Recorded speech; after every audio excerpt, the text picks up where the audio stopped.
Para mim, a matemática sempre foi a melhor forma de enxergar o mundo. Eu sempre vi matemática em tudo, mas só ver não era suficiente. Eu precisava convencer meus alunos que não paravam de me perguntar para que serve a matemática. Então, eu senti o dever de mostrar como a matemática está em toda parte no dia a dia. Matemática em toda parte 2.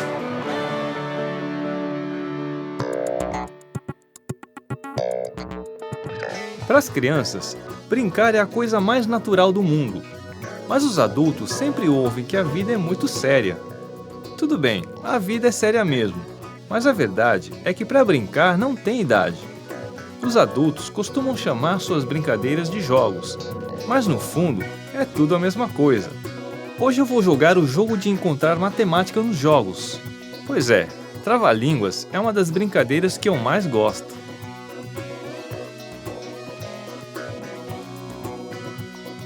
A porrinha, também conhecida como palitos ou jogo de palitos, é um jogo muito simples e ecológico. Em vez de jogar fora os palitos de fósforo ou de dente que você usa, que tal repartir os palitos igualmente entre os amigos para uma boa roda de porrinha? Nesse jogo, cada um esconde seus palitos atrás do corpo e escolhe quantos vai levar na mão fechada para a mesa.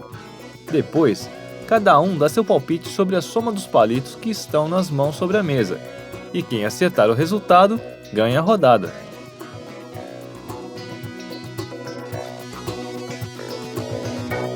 Hoje eu estou aqui em uma mesa com amigos, pessoas que têm o dom de ler a mão dos outros.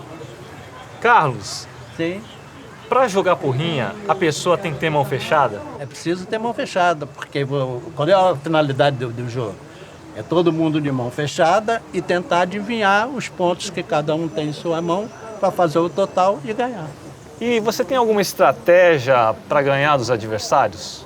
Dependendo do número de pessoas que estão jogando, aí a tua estratégia pode ser diferente. Né? Se for só eu e você? É uma estratégia, pô, porque o número de pontos que nós podemos ter é 6 no máximo. Se forem 5 pessoas, seria 15. Aí a probabilidade de você acertar é muito menor do que se fosse 2 pessoas. Um dos segredos de um bom jogador de porrinha é entender quais são os resultados possíveis em cada rodada. Nos estudos de probabilidade, a gente chama o conjunto de todos os resultados possíveis de espaço amostral. No bom e velho cara ou coroa, por exemplo, só existem 2 resultados possíveis, e cada um tem 50% de chance de ocorrer. Quando isso acontece, a gente chama o espaço amostral de equiprovável, quer dizer, aquele em que todos os resultados têm a mesma chance de acontecer. Mas nem sempre é assim. Na porrinha, por exemplo, as coisas são um pouco diferentes. Num jogo com 2 jogadores, o maior valor possível é 6. E ocorre quando os 2 jogadores levam as mãos cheias para a mesa. Já o menor valor possível é 0. Quer dizer, o espaço amostral desse jogo é composto de 7 possibilidades. Esse espaço amostral não é equiprovável, porque o resultado 6 só tem uma chance de acontecer, enquanto que o resultado 3, por exemplo, tem 4 chances de acontecer. Desta ou desta. Para calcular a probabilidade de cada resultado, basta dividir os casos favoráveis pelos casos possíveis. Por exemplo, de todas as 16 combinações possíveis de um jogo de porrinha com 2 jogadores, a probabilidade de dar 6 é 1 em 16 e a probabilidade de dar 3 é 4 em 16, ou seja, 25%. Quer dizer, se alguém quiser escolher um palpite sem pensar muito, o melhor é o 3. Pois é, conhecer um pouco de probabilidade aumenta as chances de vitória, mas nem só de porrinha vive o estudo das probabilidades. Ele vem de muito tempo atrás e tem outras funções muito importantes no nosso dia a dia. Os jogos de azar acompanham o desenvolvimento da civilização humana. Os babilônicos já jogavam dados há mais de 5.000 anos, e o baralho moderno, por exemplo, surgiu na França há mais de 600 anos. As combinações, possibilidades e cálculos envolvidos nos jogos ajudaram a matemática a desenvolver a teoria das probabilidades, que, entre outras coisas, é a base do conhecimento estatístico que a gente tem atualmente. Outro sujeito importante na história do estudo das probabilidades foi o alemão Gottfried Leibniz, que tentou criar um modelo para descobrir verdades através de análises combinatórias. O objetivo de Leibniz era aplicar as probabilidades ao funcionamento da mente humana, demonstrando que todo raciocínio pode ser reduzido a uma combinação ordenada de elementos como números, palavras, sons ou cores. Por causa dessa relação entre o pensamento humano e o cálculo das probabilidades, Leibniz é tido como um dos primeiros cientistas a considerar a possibilidade das máquinas realizarem operações lógicas. Seja para desenvolver supercomputadores, analisar estatísticas de bilhões de pessoas, ou simplesmente para apostar melhor numa roda de carteado, a verdade é que os jogos sempre despertaram a curiosidade dos matemáticos. E essa curiosidade possibilitou um grande avanço no desenvolvimento das ciências. Tem gente que acredita na sorte, e tem gente que não. Eu acredito que se os jogos possibilitam o encontro entre amigos, sorte nossa que eles existam. Mas quando a gente está jogando, não dá para negar que um pouco de sorte e uma boa dose de matemática pode ajudar bastante. Isso vale tanto para os jogos mais simples como a porrinha, quanto para os jogos mais complexos, como o pôquer.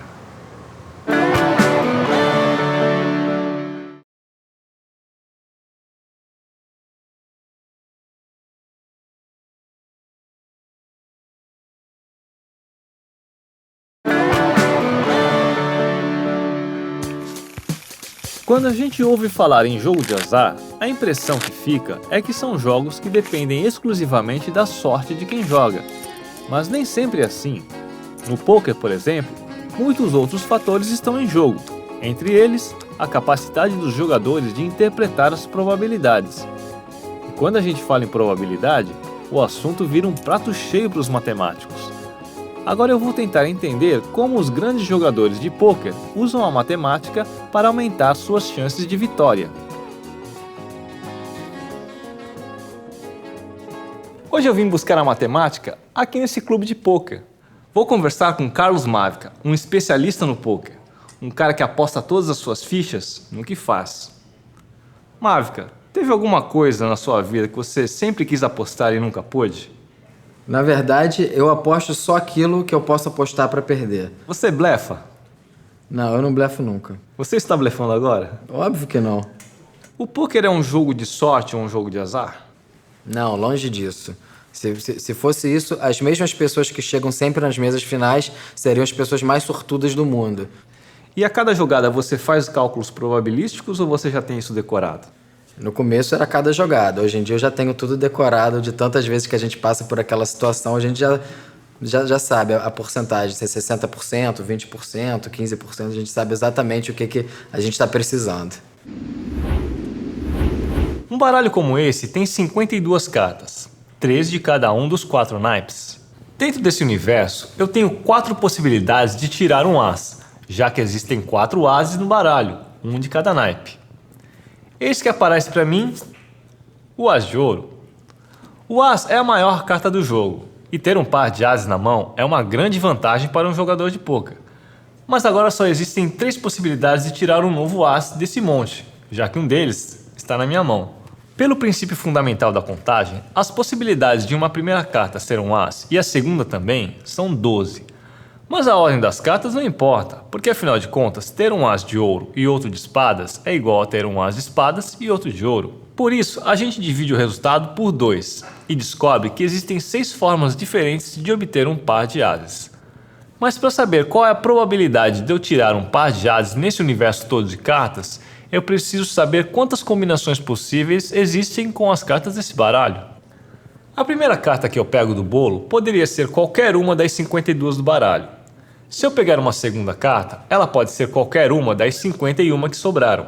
Multiplicando 52 por 51, a gente chega a 2.652 possibilidades. Como eu estou tirando 2 cartas, a gente conta 2 vezes cada possibilidade. E numa conta rápida, chega a 1.326 possibilidades distintas.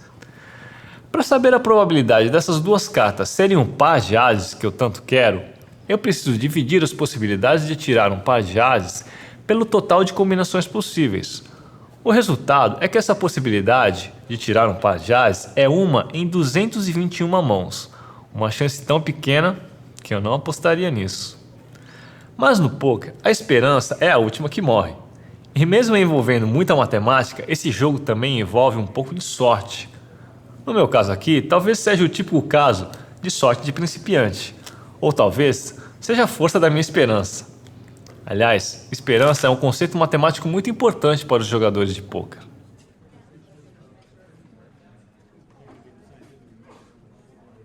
A esperança matemática, também chamada de valor esperado, representa o valor médio esperado de uma experiência repetida muitas vezes.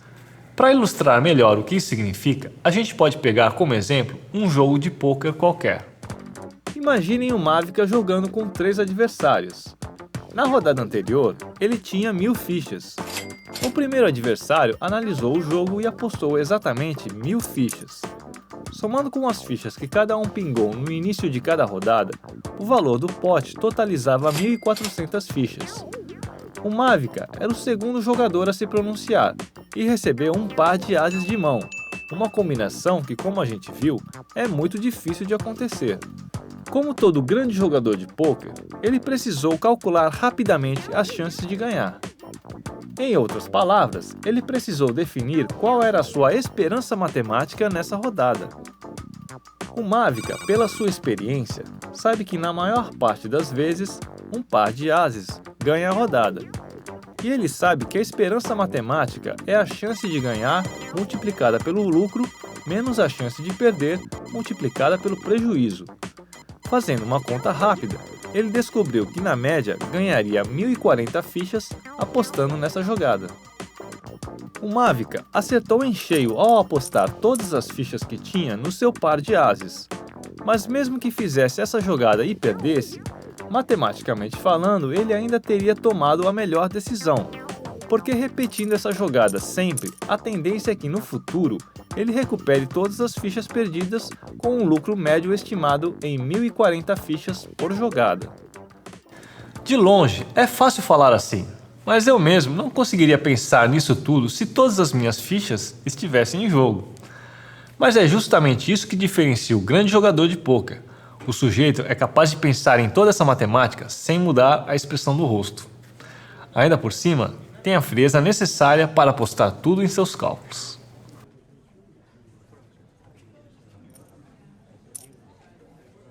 Os jogos são uma boa forma de treinar a nossa capacidade de fazer contas mais rapidamente. Eles exercitam nossos reflexos matemáticos. Por causa disso, às vezes, pode parecer que os matemáticos levam vantagem nos jogos por causa dos seus conhecimentos. Mas isso não é totalmente verdade. Em primeiro lugar, porque ninguém sabe tudo. Em segundo lugar, porque tem muito matemático azarado por aí. E por último, porque os jogos são uma forma de brincadeira. E o principal objetivo das brincadeiras é simplesmente se divertir.